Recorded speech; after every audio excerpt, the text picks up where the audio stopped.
Will Miami go after Lamar Jackson if Tua flounders? Well, I will say this. If Lamar Jackson doesn't get a deal done and just continues to wait, maybe a team that could be interested in going out and getting Lamar would be the Miami Dolphins, though I see Lamar staying in Baltimore for the long term. The Dolphins, though, definitely have to get their mind right, and they need to be able to see that they're just going to start just taking away players' time. I was going to use a different word, but they're going to start wasting players' time if they think that Tua is ever going to take them to the promised land. This next one's coming in from James Hinner. What second-year wide receiver do you think will have a jump in year two? Jaylen Waddle, Devonta Smith, or Rashad Bateman? If I got to pick between only those three receivers, I'm going to put my money on Rashad Bateman because he has the biggest chance to be the number one.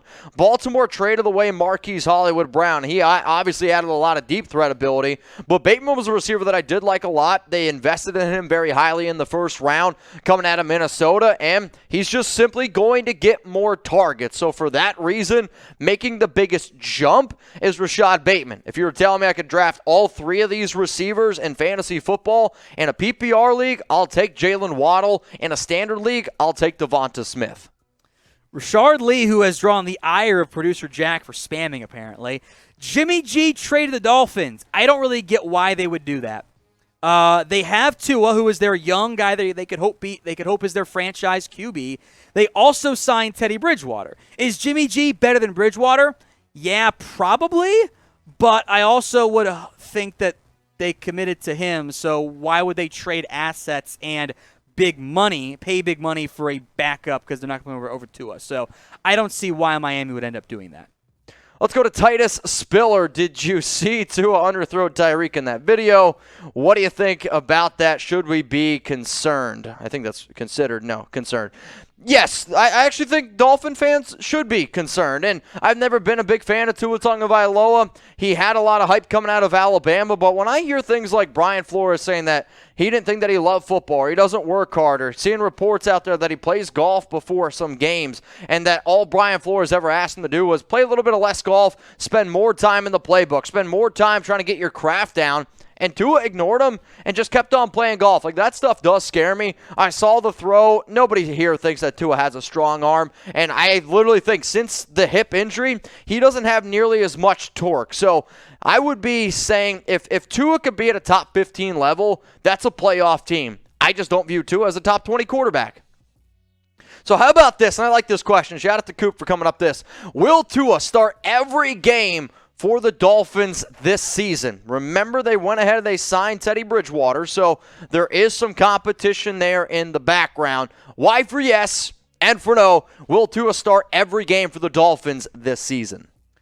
Augustus Sam, interesting spelling there.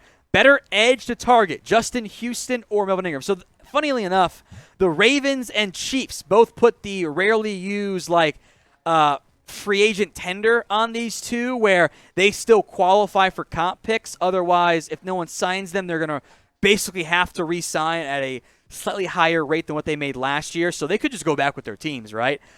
Houston made a bigger impact overall last year. I do think down the stretch, postseason-wise especially, I think Melvin Ingram really stepped up with the way he played down the stretch for the Chiefs. Now, other teams beyond KC and, of course, Baltimore just keeping Justin Houston. The Browns, they've been linked to, of course, just keeping Jadeveon Clowney pretty heavily. I think Arizona could still do with another edge. The Dolphins have shown interest in more help. They brought in Carlos Olympic-Mix. They could make sense for both of those players. And I think the Rams could be a nice little fun veteran fit given where they are at with their organizations. But it's a very real chance they just go back, Houston to the Ravens and Ingram to the Chiefs. If you had your choice, though, of these two players, who would you rather keep?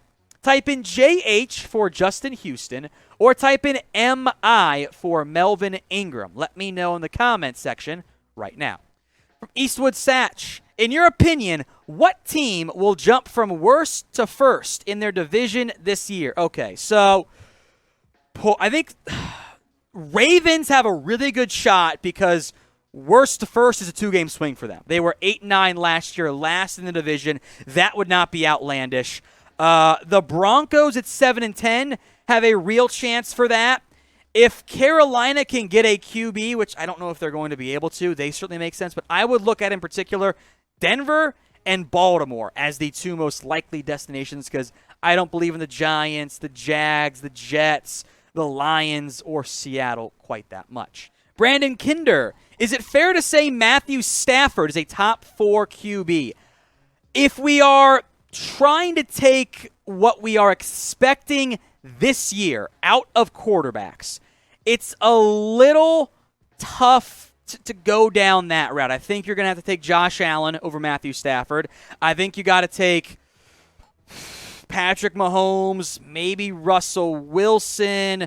I think Stafford, because he's coming off the Super Bowl, really helps his stock quite a bit there. I think you still got to take Brady, by the way, Rodgers as well. So now we're outside of the top 4. I think you then start to include, he's probably in the tier of, I'm not going to anoint Herbert yet. He's in that tier.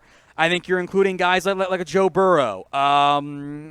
Maybe a Wilson, I think, is probably more in that tier. Lamar Jackson, if he's not hurt and injured the entire season.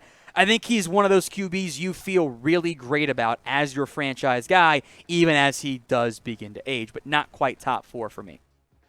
Now, if you want the best NFL coverage on YouTube, then subscribe. YouTube.com/chatsportstv. Let's get to 3,000 subscribers as soon as possible so we can put that little notch on our belt. Plus, you guys get free NFL videos once you subscribe for free. From Jeff Rogers, if you had one drive to win a game, Josh Allen or Mahomes? I mean, yes, to answer your question, I think I'll go Mahomes since I've seen him win a title already. We are also on Rumble, friends. So if you have not already, go support us over there. Free, uncensored content on that video platform. Sports from us here at Chat Sports, plus other sites have news, politics, tech, business updates as well. Give us a follow for free so we can dominate that platform. Rumble.com/NFL Daily. James Heiner, which second-year QB do you think will have a jump in year 2? Trevor Lawrence, Zach Wilson, or Justin Fields? Now, Bears fans are going to get pissy with me here. I don't think they've done enough to help Fields. The offensive line is still not great. The receiving core it's mid, to be honest. I don't like it all that much. It's average at best. Zach Wilson, the Jets have invested in and given a lot of talent to. I think Lawrence is going to take the biggest jump in year 2, though I'd probably rank them jump-wise in that order. That does not mean I'm out on Fields. I think it might be more of a year 3 breakout for him.